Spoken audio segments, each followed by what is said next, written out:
Jai Shriman Narayana. Hello everyone, I am the Pauranika. In this episode, let's learn the story of Devayani. Devayani is the daughter of Sukracharya, the teacher of Asuras. In astrology, Shukra as a planet represents love and wealth.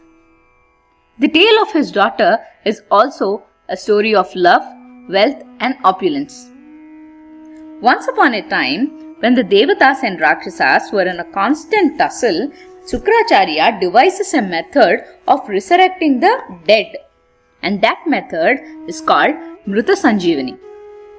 He uses that time and again to resurrect the Rakshasas who get killed by the Devatas.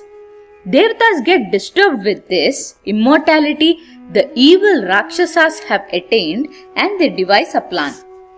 They approach Kacha, son of sage Brihaspati, the teacher of Devatas, and ask him to go to Sukracharya as a disciple in order to obtain the knowledge of Mrita Sanjeevani.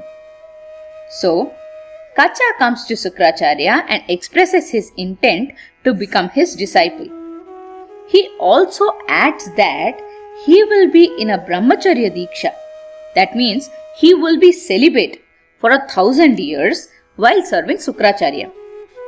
The learned man Sukracharya accepts Kacha gracefully despite knowing the fact that he is the son of his opponent Brihaspati.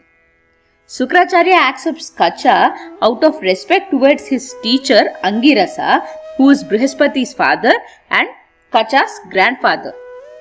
During those years of Kacha's stay, Devayani, Sukracharya's daughter, starts liking Kacha. Slowly, Kacha develops a good relation with the Rakshasa Guru Sukracharya too. However, the Rakshasas start getting insecure. They always had a suspicion towards the intentions of Kacha. They believed that he would one day deceive their teacher and learn Mrita Sanjeevani. So, one day, when Kacha goes to feed the cows in the forest, they attack him and feed him to the wolves. He gets late at night, and Devayani starts to worry for Kacha. She then goes to her father and tells him that Kacha did not return, and she expresses a concern if he succumbed to any attack from any animals, rakshasas or snakes. With his divine vision, Sukracharya realizes that Kacha was fed to the wolves. He then goes into the forest, resurrects Kacha using Mrita Sanjeevani. Then, tearing open the bellies of the wolves, Kacha comes out. One time, the Rakshasas kill Kacha and throw him into the sea. Sukracharya brings him back again. This time, Rakshasas end Kacha's life, bury him and mix the ashes in the drink of Sukracharya. Devayani, who doesn't find Kacha yet again, goes to her father and says that she is scared for Kacha and cannot live without him. This time, however, Sukracharya realizes that Kacha is in his own belly. After contemplating, he speaks to Kacha and tells him that he will teach him Mrita Sanjeevani while Kacha was still inside his body. He then asks Kacha to promise him that after being brought back to life, he would resurrect Sukracharya too using Mrita Sanjeevani. Kacha accepts that. Sukracharya teaches Kacha Mrita Sanjeevani. He then resurrects Kacha. Kacha comes out of Sukracharya's body and Sukracharya dies. Kacha then resurrects his teacher using Mrita Sanjeevani. And after serving the teacher for the full 1,000 years, Kacha decides to return to his home. Devayani then approaches Kacha and expresses her intent to marry him.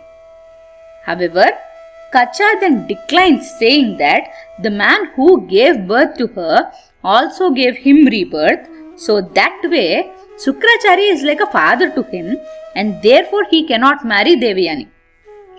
Devayani gets angry and she curses Kacha that Mrita Sanjeevani, for which he had put in so much of effort, will go futile in his hands. Then Kacha says that it might not work in his hands, but it will work if he teaches it to someone else. He says so and leaves from there. After Kacha, another man came into the life of Devayani. He is King Yayati.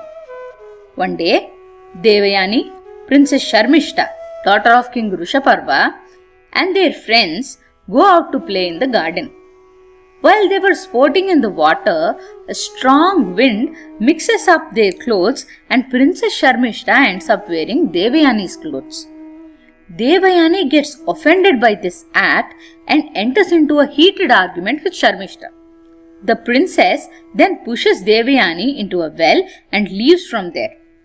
At that time, King Yayati, who comes to the forest for hunting, hears the cries of Devayani and pulls her out.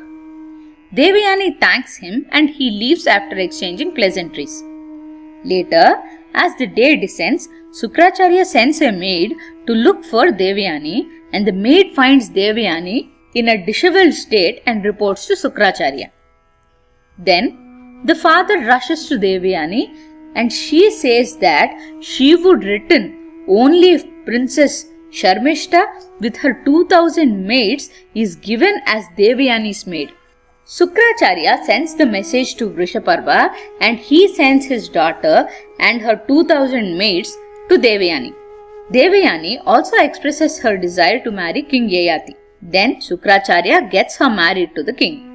To Devayani's in-laws' house, all her maids accompany her, including Princess Sharmishta. However, while sending them, Sukracharya warns Yayati to treat Sharmishta with respect and to never get into any relationship with her. A few years pass by and Sharmishta one day approaches King Yayati and expresses her desire to be a mother. She says that as she is under the control of Devayani and Yayati is Devayani's overlord, he should take her as his wife and bless her with kids. She says that it is adharma to reject a woman desiring progeny. Yayati realizes that it is indeed the dharma and has children with her. Sharmishta, however, informs Devayani that her husband is a Gandharva.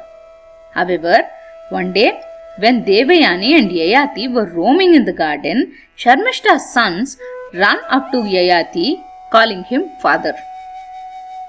Devayani, who realizes that Yayati married Sharmishta, gets angry and complains to her father Sukracharya. Though Yayati says that what he had done is within the folds of dharma, Sukracharya curses him to lose his youth and become old.